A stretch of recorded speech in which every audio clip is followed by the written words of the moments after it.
Welcome everybody. It is February 2. Gorgeous day outside, in the 60s, almost 70s, but we're back with some more information for you. Today I wanted to, before we dive into the epidemiology, I wanted us to take a step back and kind of look at the broader sphere of what's happened over the last 2 years, because I think it's worth seeing where we've come. When this all started, I tend to think we were in a very reactive mode. We were all very fearful of the unknown. We all retreated. The patients went home. We kind of tucked in and closed our doors. It was a scary time. In the hospital, really all you had was kind of end-stage treatments that were novel and experimental and trying to figure out what's going on.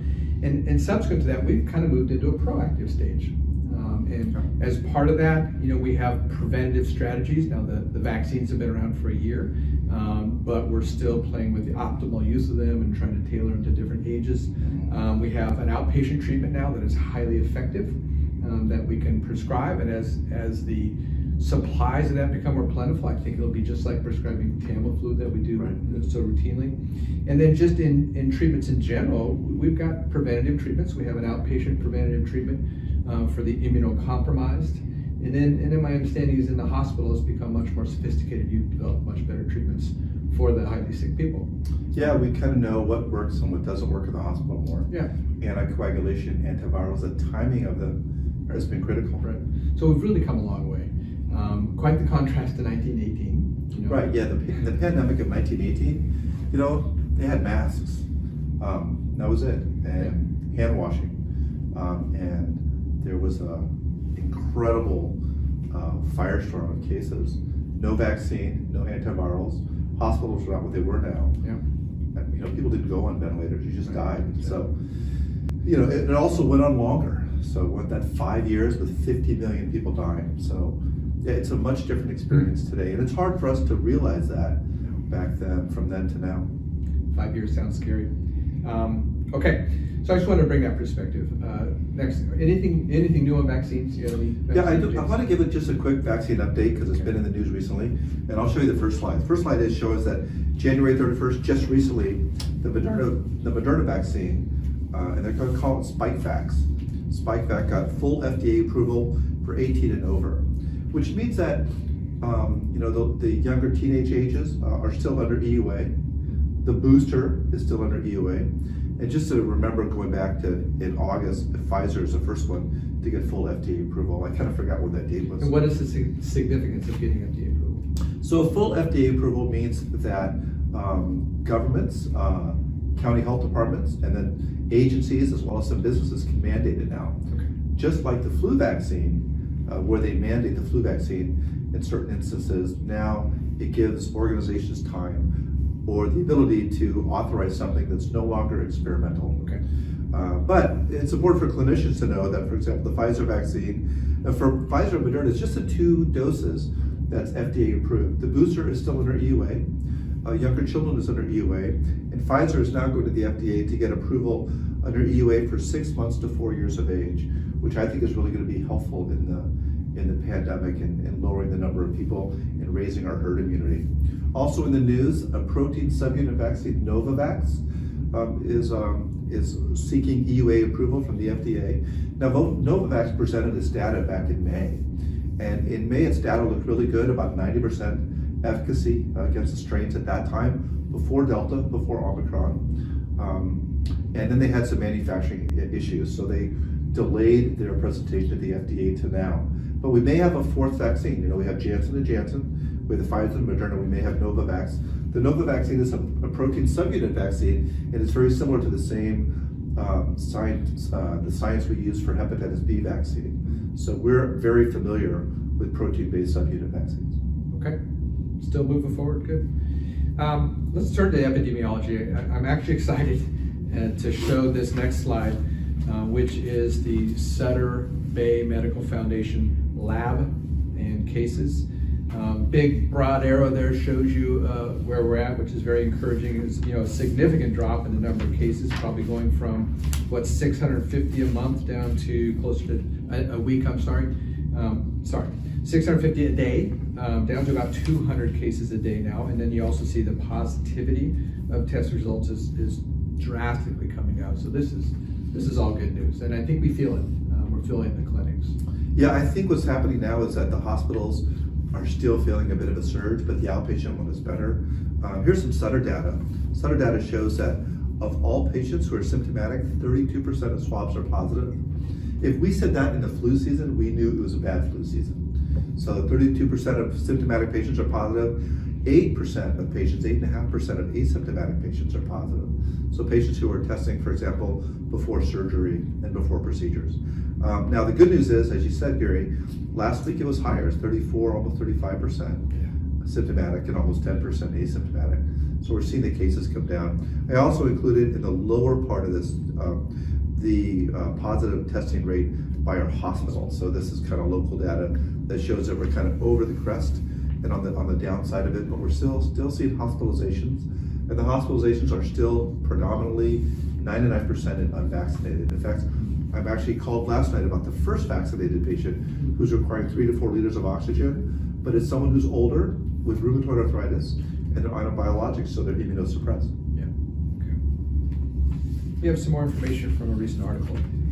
So this is going to be interesting, and I think this is telltale. We'll spend a little bit of time on this if you want. This comes out of the New York Times. The New York Times gets this from Johns Hopkins and the CDC. This shows a death rate, the cumulative death rate in the Omicron surge in the United States. And in the developed countries, we've been the worst. In the developed countries, we've had the highest hospitalization rates and the highest death rates. And this is kind of interesting. So it surpasses Germany, France, Belgium, Britain, Netherlands, Canada, Australia, Sweden, and at the very bottom there, I'd like to know what they're doing right. Yeah. Japan, as you know, as they've always done very well, they've vaccinated well, they've quarantined well, and their death rate during the surge has been very low. So this is perplexing to me because we have the best vaccines. Then some of these countries in Europe used, in free vaccines. So why the big delta? Yeah, we have the best vaccines. And we have Omicron is a less severe strain, right? So Delta was worse. And I think this is based on two things. One, vaccination rates, and two, our individualism. So I'll show you the next half of the slide on the second half. This comes from the CDC out of an MMWR, and it shows that the death rate in unvaccinated people was 7.8 per 100,000 people. And if you were vaccinated but didn't get a booster, less than 1, that was 0.6. And if you had the booster, 5 times more protected than that. And so we have a tremendously large unvaccinated cohort that just won't get vaccinated no matter what information they get. And we have this individualism about not wearing masks, not being careful on planes, not being careful in crowded places, still wanting to go to restaurants, still having family gatherings. I think parts of Europe are a little bit better on the social distancing and the public health measures. You have a good example of that. My son lives in Geneva, and he's used to live in Copenhagen, and he's just going back to Copenhagen next week. And he informed me that Copenhagen has dropped all restrictions. No masks, no quarantine, just everybody's back to regular life. And if you look, I had to go and look, but they're 82% fully boosted in that country. Not fully vaccinated, fully boosted, which is extraordinary, including child-aged kids. And you're not going to see as a pushback. You're not going to see this as big of a pushback. Now there are some protests in the UK and London. There's some in Berlin. There's some hotspots where people are kind of fighting for their individualism. And I think they're frustrated, but overall, I think our individualism is actually coming back to biting us here in the United States. Now, I'll also just show one more slide. This is that same MMWR from the CDC, and it shows that this is hospitalization rates, not death, and it shows that there's 23 times higher risk of hospitalization if you're not vaccinated versus vaccinated and boosted. I love this one. The solid blue line is the hospitalization rate in the unvaccinated. The dashed line is if you received 2 doses of the mRNA vaccine, and if you're boosted, that's the dotted line at the very bottom. So the vaccines are holding up against preventing symptomatic disease, preventing hospitalization, and preventing death. So clearly continue to recommend and support and encourage patients to get boosted. So on the tail of talking about the efficacy of the vaccines now, our public and our society is so aware of variants. So what's the latest variant and how's it working? So it's in the news already. Yeah, so this is the news. This is the son of Omicron, right? So this is a subunit, a subvariant of the Omicron strain. So we call it BA2. BA1 was a nomenclature for the Omicron variant. And this is a variant that has continued to mutate beyond the Omicron strain, but it's not a different strain yet. So it's a subvariant. it seems to be more transmissible. There was a Dutch study that's it hasn't been peer reviewed yet, it's in preprint, but it looked at 8,500 households that between December and January there were infections. And we saw that the BA2 variant was 33% more transmissible. So it seems to be more contagious. The good news is it's not more severe.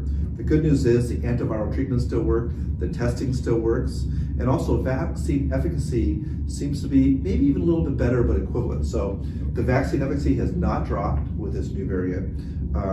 And it will probably, if I guess, and Jeff Silver thinks so as well, it'll probably be the predominant variant in the US, just because it's more contagious, but not because it's more severe. But we can anticipate, because it's not more severe, that perhaps at most, as we come down on our curve, at most it might flatten that out, stretch it out a little bit, but it shouldn't be another spike.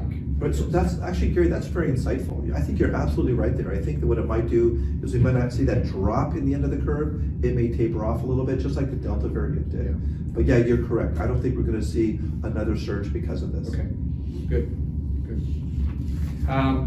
Next one, we get some questions periodically. We appreciate questions that you guys send. I've always wanted to say this. We have a question from one of our listeners, but we really do appreciate it, because then we can talk about meaningful material.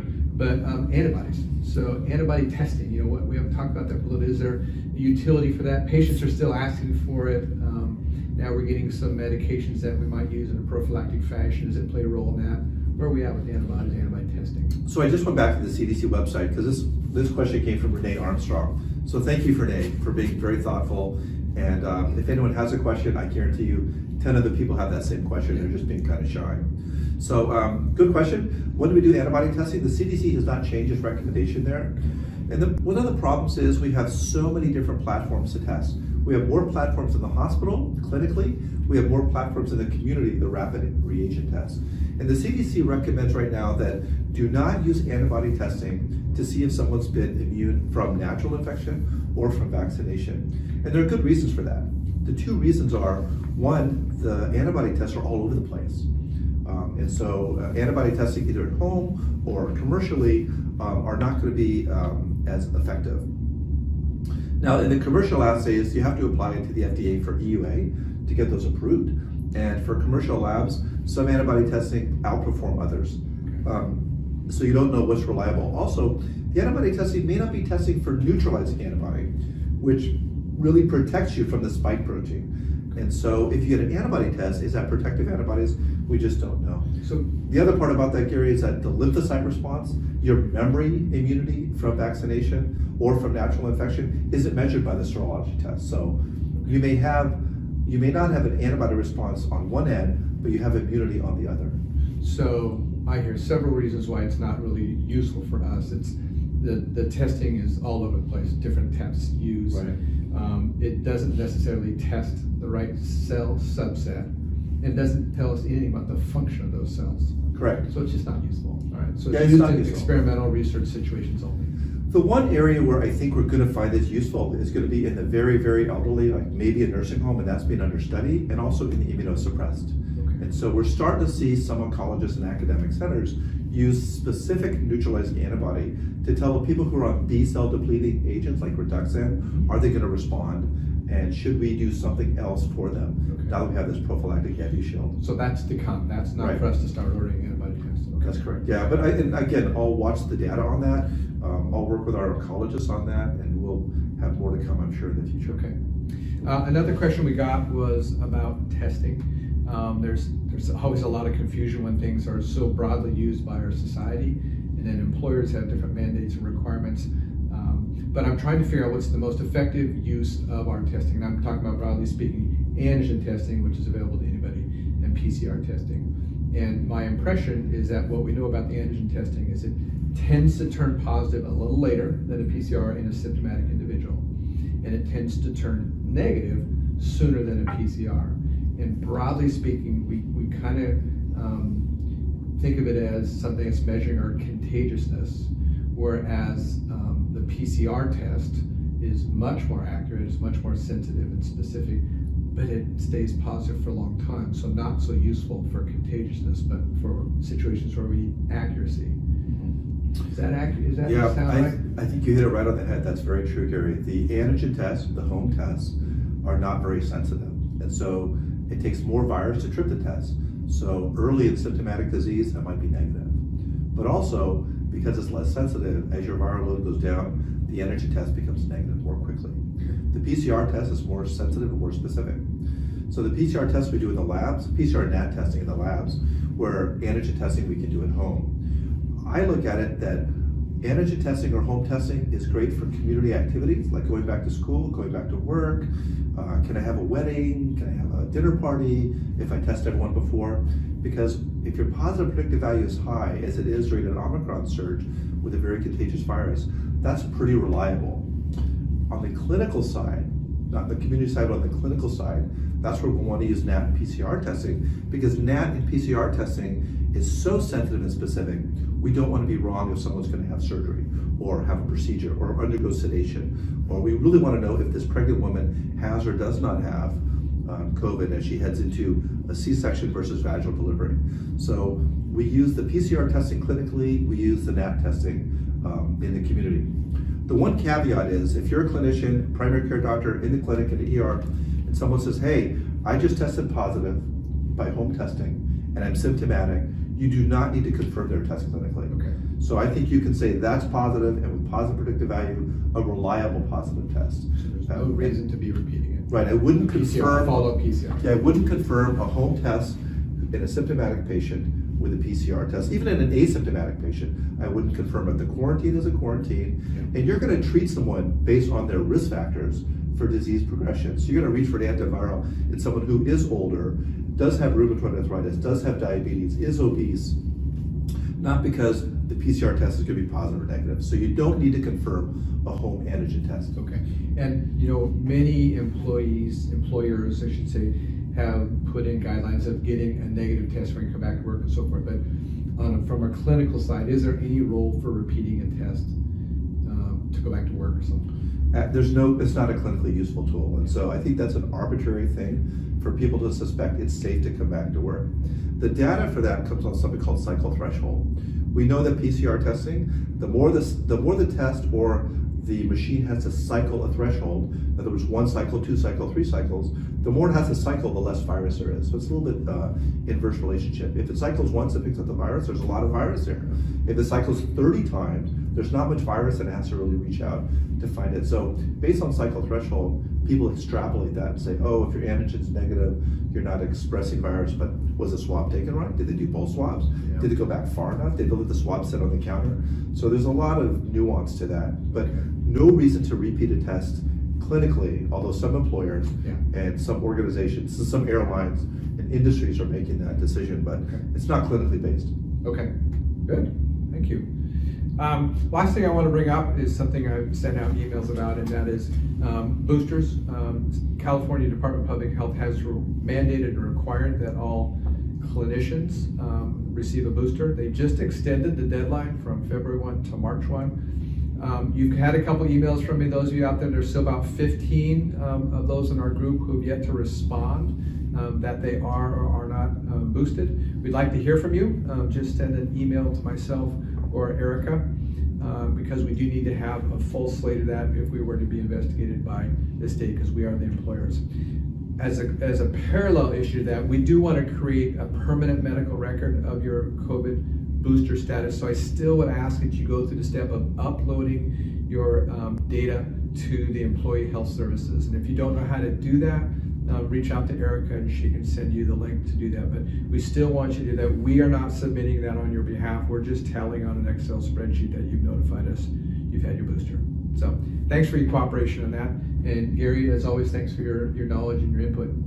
All right, so much. Bye now.